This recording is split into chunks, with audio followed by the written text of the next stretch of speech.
Operation सिंदूरनंतर भारताकडून सीमावर्ती भागात विशेष काळजी घेण्यात येते। काश्मीरच्या अखनूर भागात कडेकोट सुरक्षा ठेवण्यात आली आहे। सुरक्षा दलांकडून प्रत्येक वाहनाची काटेकोर तपासणी करून सोडण्यात येते। ऑपरेशन सिंदूरनंतर पाकने सीमावर्ती भागातल्या अनेक गावांना लक्ष्य करण्यास सुरुवात केली आहे। सीमावर्ती भागातील निरपराध नागरिकांवर पाककडून गोळीबार करण्यात येतोय। यामुळे घाबरलेल्या नागरिकांकडून सुरक्षित स्थळी स्थलांतर करण्यात येतं। ऑपरेशन सिंदूर राबवत भारतानं पाकमधील दहशतवादी तळ उद्ध्वस्त केले। या कारवाईचं स्वागत करत भारतात नागरिकांनी जल्लोष केला।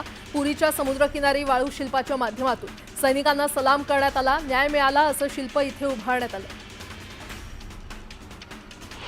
पाकिस्तानातील मुरीदके येथील हल्ल्याची दृश्य समोर आली आहेत। भारतीय क्षेपणास्त्रांच्या हल्ल्यानंतर ढिगाऱ्यामध्ये दहशतवाद्यांचं केंद्र असल्याचं दिसून येतंय। ऑपरेशन सिंदूर अंतर्गत पाकिस्तानातील दहशतवादी तळ उद्ध्वस्त केल्यानंतर पाकिस्तानचा थरकाप उडालाय। संभाव्य दुस्साहसाच्या पार्श्वभूमीवर भारतीय सेना आणि सुरक्षा यंत्रणा सतर्क आहेत। लष्कर प्रमुख जनरल उपेंद्र द्विवेदी यांचं एलओसीवरील थोड्या मोठ्या घडामोडींकडे बारीक लक्ष आहे। भारतीय सैन्य दलानं पाकव्याप्त काश्मीरमधील दहशतवादी तळ उद्ध्वस्त केल्यानंतर पाकिस्तानकडून संभाव्य हल्ला होण्याची शक्यता आहे आणि त्यामुळे सुरक्षा यंत्रणा सतर्क झाल्यात। या पार्श्वभूमीवर देशाची आर्थिक राजधानी आणि दहशतवाद्यांच्या कायमस्वरूपी हिटलिस्टवरील असलेल्या मुंबईला हाय अलर्ट देण्यात आलाय। विमानतळ आणि रेल्वे स्थानकांसह शहरातील संवेदनशील ठिकाणी कडेकोट बंदोबस्त तैनात करण्यात आलाय। भारतानं पहलगाम हल्ल्याचा बदला घेत यशस्वीरित्या ऑपरेशन सिंदूर राबवलं। त्यानंतर खबरदारीचा उपाय म्हणून जम्मू, पंजाब आणि राजस्थानमधील भारत-पाक सीमावर्ती भागातील 14 जिल्ह्यांमधील सर्व शाळा बंद ठेवण्याचा निर्णय घेतलाय। त्यानुसार सूचना जारी करण्यात आल्या। पाकव्याप्त काश्मीरमधील हल्ल्यानंतर लागू केलेल्या निर्बंधांमुळे 200हून अधिक उड्डाणे रद्द करण्यात आली आहेत। श्रीनगरसह किमान 18 विमानतळांवरील कामकाज हे तात्पुरतं बंद करण्यात आलंय। Air India, Indigo, SpiceJet, air India express, Akasa air आणि काही परदेशी विमान कंपन्यांनी विविध विमानतळांवरील त्यांच्या सेवा रद्द केल्या आहेत। 1 मे रोजी ऑपरेशन सिंदूरचा प्लॅन तयार करण्यात आला। त्यानंतर ऑपरेशन सिंदूरच्या अंमलबजावणीसाठी 7 मे हा दिवस निश्चित करण्यात आला। हा प्लॅन तयार करताना साधारण 4 दिवस ऑपरेशनशी संबंधित अधिकारी दिल्लीतील साऊथ ब्लॉकमध्ये होते। ऑपरेशन सिंदूरनंतर देशातील महत्त्वाच्या विमानतळांवरील नागरी उड्डाण सेवा तात्पुरत्या स्थगित करण्यात आल्या। याचा थेट परिणाम पुणे विमानतळावरून होणाऱ्या 5 उड्डाणांवर देखील झालाय। त्या मार्गावरील सर्व सेवा रद्द करण्यात आल्या। कोल्हापूर विमानतळ देखील अलर्ट मोडवर आलेलं आहे। केंद्रीय गृह मंत्रालयाकडून सज्जतेबाबत कोल्हापूर विमानतळ प्रशासनाशी समन्वय साधण्यात आला। यामुळे भविष्यातील कारवाईमध्ये कोल्हापूर विमानतळ देखील महत्त्वाची भूमिका बजावण्याची शक्यता वर्तवली जाते। ऑपरेशन सिंदूरमध्ये एलएमएसचा म्हणजेच लाइटरिंग म्युनिशन सिस्टमचा वापर झाला। त्यामुळे थेट टार्गेटला नेस्तनाबूत करण्यात यश आलं। भारतीय सैन्याला नागपुरातून देखील या एलएमएसचं बळ मिळतं आणि नागास्त्र 1च्या प्रणालीचा यामध्ये उपयोग करण्यात आल्याची दाट शक्यता आहे। गोपनीयता बाळगायची असल्यानं संरक्षण मंत्रालयाकडून याबाबत कुठलीही माहिती अजून देण्यात आलेली नाही। पंजाबमधील गुरदासपूर जिल्ह्यातील डेरा बाबा नानक येथील करतारपूर कॉरिडॉर बंद होता। पाकिस्तान आणि पीओकेमधील 9 दहशतवादी अड्ड्यांवर भारतीय लष्करानं केलेल्या हल्ल्याच्या पार्श्वभूमीवर खबरदारीचा उपाय म्हणून हा कॉरिडॉर बंद करण्यात आल्याचं अधिकाऱ्यांनी सांगितलं। भारतानं केलेल्या हल्ल्यांना प्रत्युत्तर देण्यासाठी पाकिस्तानच्या संरक्षण दलांना त्यांनी निवडलेल्या वेळेनुसार, ठिकाण आणि पद्धतीनुसार प्रत्युत्तर देण्याची परवानगी देण्याचा निर्णय राष्ट्रीय सुरक्षा परिषदेनं दिलाय। भारतानं केलेल्या हल्ल्यात निरपराध नागरिकांचा मृत्यू झाल्याचा कांगावा पाकनं केला। रजेवर असलेल्या निमलष्करी दलाच्या जवानांना तात्काळ परत बोलावण्याचे आदेश गृहमंत्री अमित शहा यांनी दिले आहेत। ऑपरेशन सिंधूच्या पार्श्वभूमीवर सुरक्षेसाठी हा निर्णय घेण्यात आला। भारत आणि पाकिस्तानमधील संघर्ष वाढला असताना अगोदरच बुडालेला पाकिस्तानचा शेअर बाजार 6500 अंकांनी आणखी कोसळलाय। पाकिस्ताननं ऑपरेशन सिंधूची चांगलीच धास्ती घेतली आहे। पाकिस्तानचं हवाई क्षेत्र रिकामं झालंय। त्यामुळे हवाई वाहतुकीतील बदल स्पष्टपणे दिसून येत आहेत। एअर फ्रान्स, लुफ्तान्सा, एमिरेट्स आणि ब्रिटिश एअरवेज सारख्या आंतरराष्ट्रीय विमान कंपन्यांनी पाकिस्तान टाळून मार्ग बदलले। पूंछमधील पवित्र सेंट्रल गुरुद्वारा श्री गुरु सिंह सभा साहिबवर पाकिस्तानी सैन्यानं अमानुषरित्या हल्ला केलाय। या हल्ल्याचा तीव्र निषेध करण्यात येतोय। शिरोमणी अकाली दलानं मृत शिखांच्या नातेवाईकांना श्रद्धांजली वाहिली आहे। ऑपरेशन सिंदूर अंतर्गत पाकिस्तानातील दहशतवादी तळ उद्ध्वस्त केलं आणि त्यानंतर पाकिस्तानातील मुरीदके येथील हल्ल्याची दृश्य आता समोर आली आहेत। भारतीय क्षेपणास्त्रांच्या हल्ल्यानंतर ढिगाऱ्यात दहशतवादाचं केंद्र असल्याचं दिसून येतंय। भारतीय लष्करानं पाकव्याप्त काश्मीरमध्ये हवाई हल्ला केला। यात दहशतवाद्यांचे अड्डे उद्ध्वस्त करण्यात आलेत। तर या हल्ल्यानंतरचे सॅटेलाइट फोटो समोर आलेत। मेक्सा टेक्नॉलॉजीद्वारे भारतानं हवाई हल्ल्याचे सॅटेलाइट फोटो जारी केले। भारताच्या ऑपरेशन सिंदूरनंतर पाकिस्तानी लष्कराची झोप उडाली आहे। पाकिस्तानातल्या रावळपिंडी इथे पाक आर्मीच्या मुख्यालयामध्ये ब्लॅकआउट करण्यात आलं होतं। अनेक नागरिकांना सुरक्षित स्थळी स्थलांतरित करण्यात आलं। भारत आणि पाकिस्तानमधील वाढत्या तणावादरम्यान इराणचे परराष्ट्र मंत्री सय्यद अब्बास अरघची हे त्यांच्या पहिल्याच भारत दौऱ्यावर येत आहेत। ते आज त्यांचे भारतीय समकक्ष एस जयशंकर यांना भेटतील। भारत आणि इराणमधील 20व्या संयुक्त आयोगाच्या बैठकीचं सहअध्यक्षपद दोघेही भूषवणार आहेत।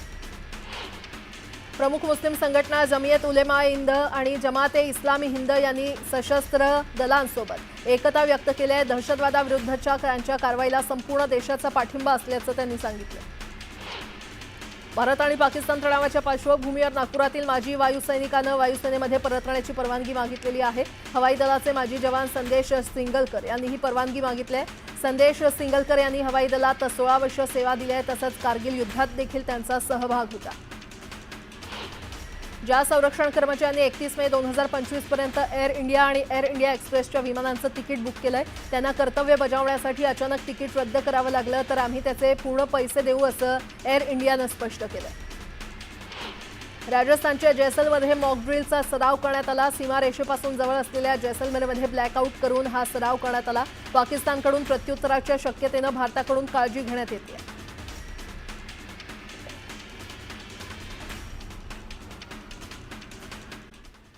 सरकारनं आज सर्वपक्षीय नेत्यांची बैठक बोलावलेली आहे। केंद्रीय संसदीय कामकाज मंत्री किरेन रिजिजू यांनी या बैठकीबाबत माहिती दिली असून संसद भवनातील ग्रंथालय इमारतीमध्ये ही बैठक पार पडणार आहे। देशाच्या सुरक्षेसंदर्भात निर्माण झालेल्या पार्श्वभूमीवर ही बैठक अत्यंत महत्त्वाची मानली जाते आणि या बैठकीत किरेन रिजिजू ऑपरेशन सिंदूरबाबत सर्व पक्षांच्या नेत्यांना माहिती देणार असून त्यांचा पाठिंबा घेण्याचा प्रयत्न करतील।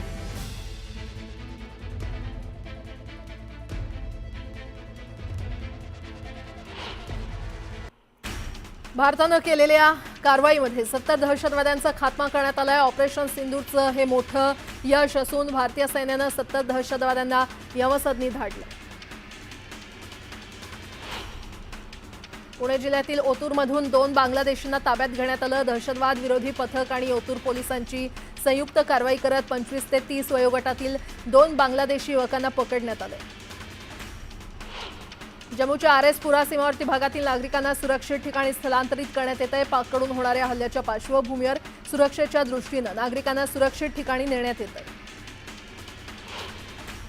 पाकिस्तानातील दहशतवादी ठिकाणावर भारतीय सैनिकांनी हल्ला करून तळ उद्ध्वस्त केले आहेत। त्यामुळे चोपड्यात एबीव्हीपीच्या वतीनं जल्लोष करण्यात आला। यावेळी फटाके फोडून पेढे वाटत जल्लोष करण्यात आला। भारतीय सैन्याचा पराक्रम आणि शौर्याचा सन्मान करण्यासाठी नागपुरात मशाल रॅली काढण्यात आली।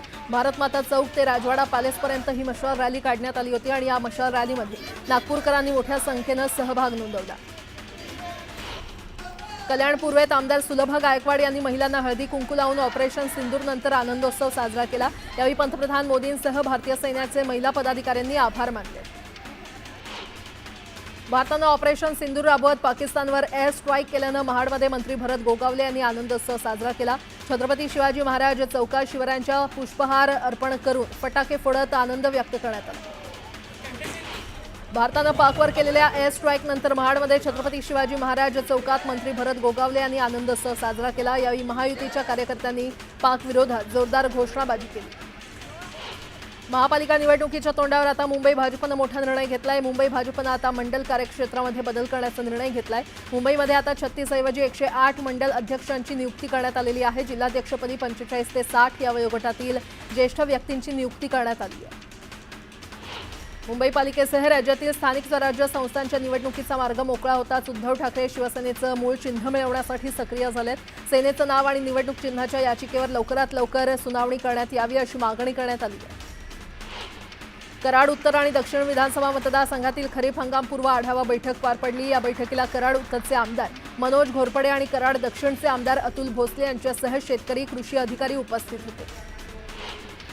अमरावतीतील ठाकरे गटाच्या नेत्या प्रीती बंड आज शिंदेंच्या शिवसेनेमध्ये प्रवेश करणार आहेत। आपल्या पदाधिकारी आणि कार्यकर्त्यांसह उपमुख्यमंत्री एकनाथ शिंदे यांच्या उपस्थितीमध्ये त्या शिवसेनेमध्ये प्रवेश करणार आहेत। एल्फिन्स्टन पूल बाधितांच्या पुनर्विकासाबाबत आश्वासन मिळाल्यानंतरही नाराज असलेल्या रहिवाशांना काहीसा दिलासा मिळालाय। पुढील आठवड्याभरात नगरविकास विभागाकडून याबाबत शासन निर्णय प्रसिद्ध केला जाणार आहे। मुंबईमध्ये असलेल्या सुमारे 2800 किलोमीटर लांबीच्या रस्त्यांची दिवसातून 2 वेळा स्वच्छता करण्याचं पालिका प्रशासनानं निश्चित केलंय। या कामासाठी अनुभवी मनुष्यबळाची गरज असल्यानं स्वच्छता कर्मचाऱ्यांची नेमणूक करण्याचा निर्णय पालिकेनं घेतलाय। मुंबईमध्ये अवकाळी पावसामुळे हजेरी लावल्यानं गारवा निर्माण झालाय। त्यामुळे एसी, पंखे आणि कूलरचा वाढलेला वेग मंदावलाय। परिणामी 30,000 मेगावॅटच्या घरात पोहोचलेली विजेची दैनंदिन मागणी तब्बल 8,000नं घसरून 22,000 मेगावॅटवर आली। मुंबई आणि उपनगरात पडलेल्या अवकाळी पावसामुळे डासांचा प्रादुर्भाव वाढण्याची शक्यता आहे। त्यामुळे पालिकेनं डास निर्मूलन विशेष मोहीम हाती घेण्याचा निर्णय घेतलाय। मनुष्यबळ कमी पडत असल्यामुळे कंत्राटी पद्धतीनं कामगिरींची नियुक्ती करण्यात येणार आहे। अवकाळी पावसामुळे कोकणातील आंबा पीक धोक्यात आलंय। आंब्याची काढणी करण्यासाठी बागायतदारांची लगबग सुरू आहे। पावसानं फळ गळतीसोबतच आंबा खराब होण्याची भीती व्यक्त केली जाते।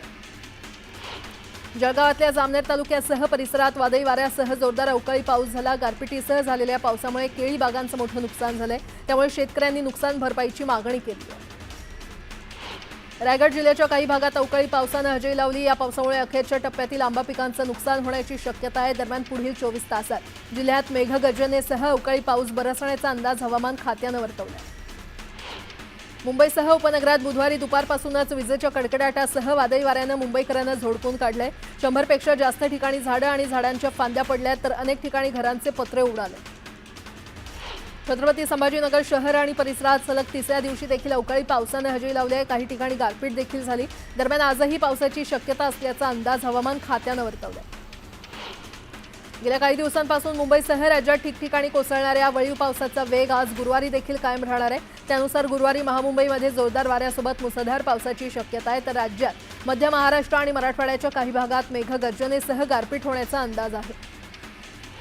अवकाळी पाऊस आणि वादळी वाऱ्यामुळे मुंबईतील अनेक ठिकाणी झाडं पडल्याची घटना घडली आहे, तर पपनसवाडी परिसरातील लग्नाचा मंडप आणि इमारतीवरील पत्रे देखील वाऱ्यानं उडून गेलेत। यात वाहनांचं देखील मोठ्या प्रमाणात नुकसान झालं। वसई विरारमध्ये बुधवारी सकाळपासून अधूनमधून पावसाच्या सरी बरसत होत्या। काल झालेल्या अवकाळी पावसामुळे सखल भागात पाणी साचलं होतं। तसंच इथे मोठ्या प्रमाणात गटारांची कामं होत असली तरी रस्ते जलमय होण्यापासून मुक्तता मिळणार का, असा सवाल जनता करते। रत्नागिरी जिल्ह्यातील दापोलीमध्ये कृषी सेवकांनी विविध मागण्यांसाठी आंदोलन सुरू केलंय। ऐन खरीप हंगामाच्या पूर्वसंध्येलाच कृषी कर्मचाऱ्यांनी कामबंद आंदोलन केल्यानं यावर्षीच्या खरीप हंगामाला फटका बसण्याची शक्यता आहे।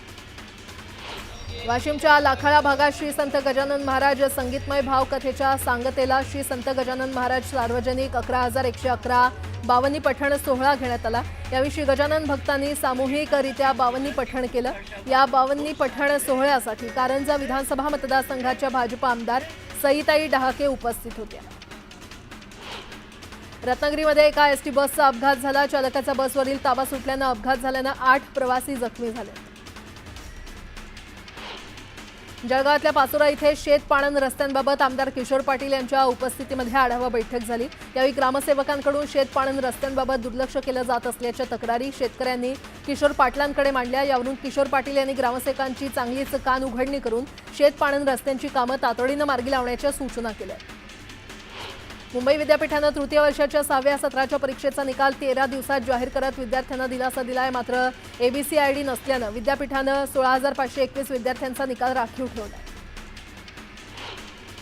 मुंबई विद्यापीठाच्या परीक्षेतील नवा गोंधळ समोर आलाय। विद्यापीठानं LLB तृतीय वर्ष अभ्यासक्रमाच्या द्वितीय सत्राच्या परीक्षेत विद्यार्थ्यांना चुकीची प्रश्नपत्रिका दिल्याचं प्रकार समोर आलेला आहे। दरम्यान या प्रकारानंतर विद्यार्थ्यांना 1 तासानं सुधारित प्रश्नपत्रिका देण्यात आली।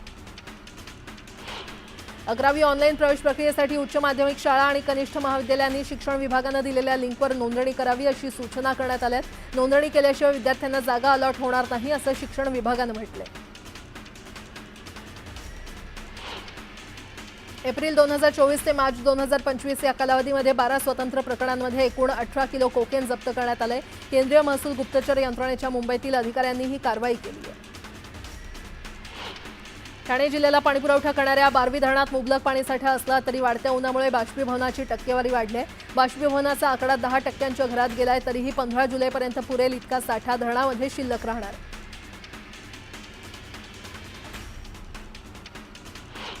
आरटीई प्रवेशासाठी नवी मुंबईमध्ये पालकांनी पाठ फिरवल्याचं चित्र आहे। आरटीई योजनेचा लाभ घेण्यासाठी यावर्षी नवी मुंबई शहरात 2140 जागांसाठी शासनाला 5560 विद्यार्थ्यांचे अर्ज प्राप्त झाले।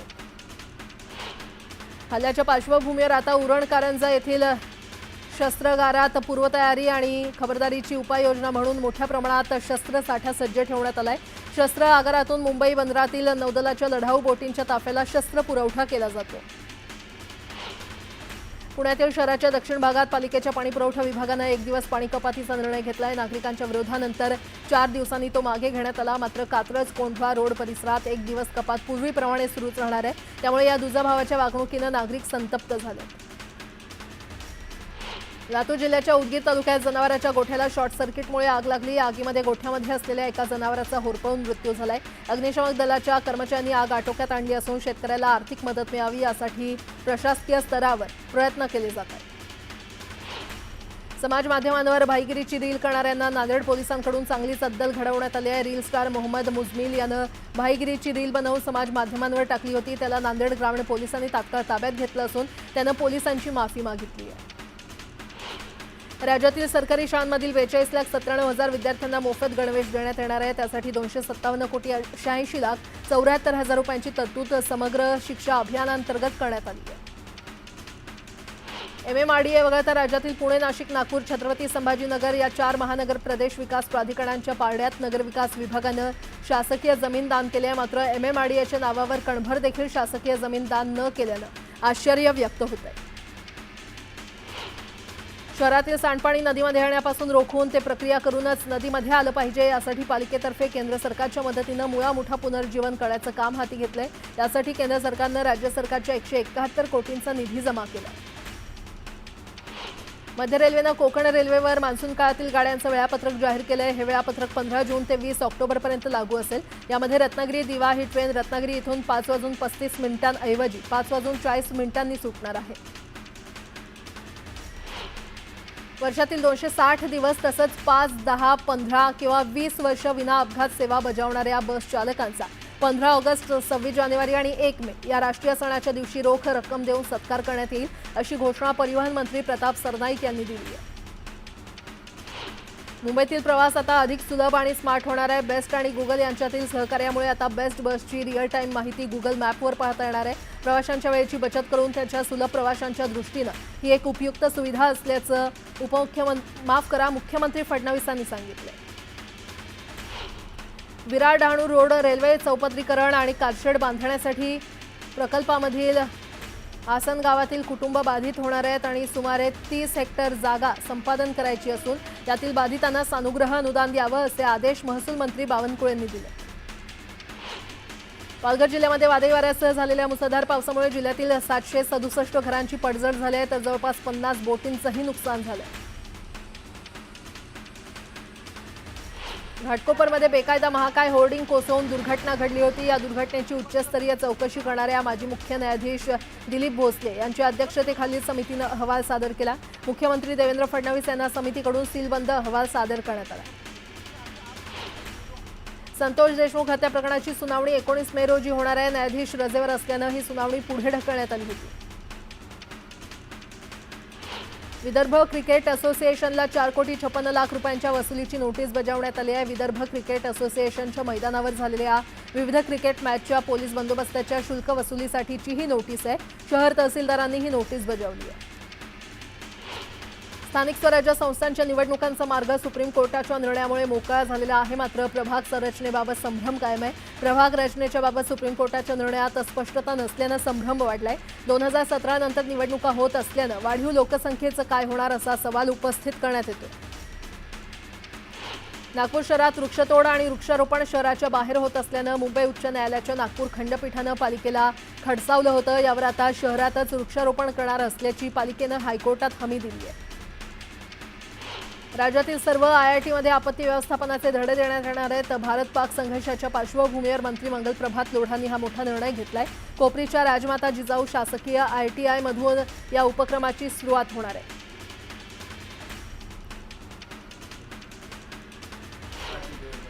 भारतानं पाकिस्तानच्या दहशतवादी ठिकाणांवर हवाई हल्ले केल्यानंतर तटस्थ प्रतिक्रिया देणाऱ्या अमेरिकेच्या राष्ट्राध्यक्षांनी मध्यस्थीची ऑफर दिली आहे। ट्रम्प यांनी यापूर्वी देखील पाकिस्तानसोबत समेट घडवून आणण्याची भारताला ऑफर दिली होती, मात्र भारतानं ती फेटाळून लावली होती।